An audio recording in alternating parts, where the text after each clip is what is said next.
Apakah kamu tahu bagaimana kita bisa memahami dunia di sekitar kita?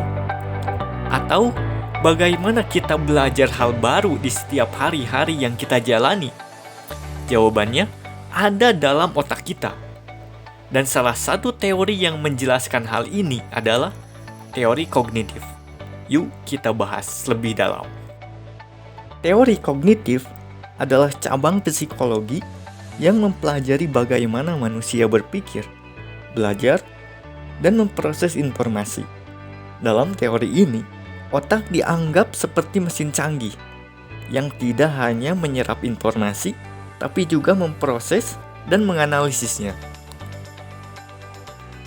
Proses belajar menurut teori ini melibatkan berbagai aktivitas mental, seperti mengingat pengalaman, memahami konsep, hingga memecahkan masalah.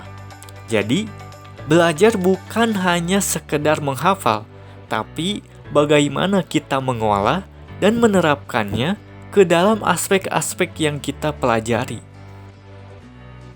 Contohnya begini, seorang anak melihat anjing dan menyebutnya anjing. Ketika ia bertemu dengan kucing untuk pertama kalinya, ia mungkin juga menyebutnya anjing karena itu yang ia kenal. Tetapi setelah diberitahu bahwa kucing itu berbeda dengan anjing, otaknya membuat skema baru untuk kucing. Proses ini disebut asimilasi dan akomodasi. Dalam dunia pendidikan, teori kognitif mengajarkan kita bahwa siswa bukan hanya penerima informasi fasih. Sebaliknya, mereka perlu aktif berpikir, berdiskusi, dan memecahkan masalah. Guru berperan untuk mendorong siswa menemukan jawaban, bukan hanya yang memberikan informasi. Yang selanjutnya kita masuk ke bagian kelebihan dan kekurangan dari teori kognitif. Kita mulai dari kelebihannya dulu. Teori kognitif memiliki keunggulan utama dalam penekanan pada proses mental individu, seperti berpikir, memahami, dan mengingat.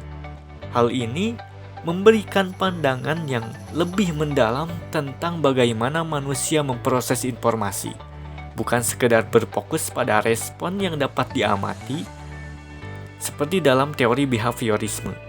Teori ini juga relevan dalam berbagai konteks, seperti pendidikan, karena membantu guru memahami cara siswa memproses dan menyimpan informasi, sehingga dapat mengoptimalkan strategi pembelajaran. Selain itu, teori ini memperhatikan keunikan setiap individu yang membuatnya fleksibel dan mampu menjelaskan perbedaan antar individu dalam proses belajar. Yang selanjutnya yaitu kelemahan dari teori kognitif. Teori kognitif memiliki beberapa kelemahan. Salah satunya adalah kecenderungannya mengabaikan faktor emosional dan sosial dalam proses belajar. Padahal, emosi dan interaksi sosial seringkali memengaruhi seseorang memahami dan memproses informasi.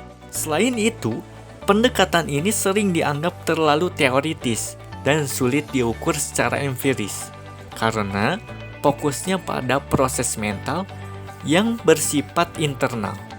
Hal ini membuat penerapannya dalam situasi nyata terkadang menjadi kurang praktis jika tidak dilengkapi dengan pendekatan lain.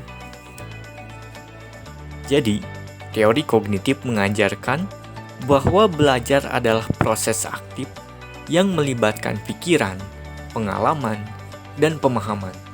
Dengan teori ini, kita bisa lebih efektif dalam mempelajari hal baru dan mengajarkan orang lain.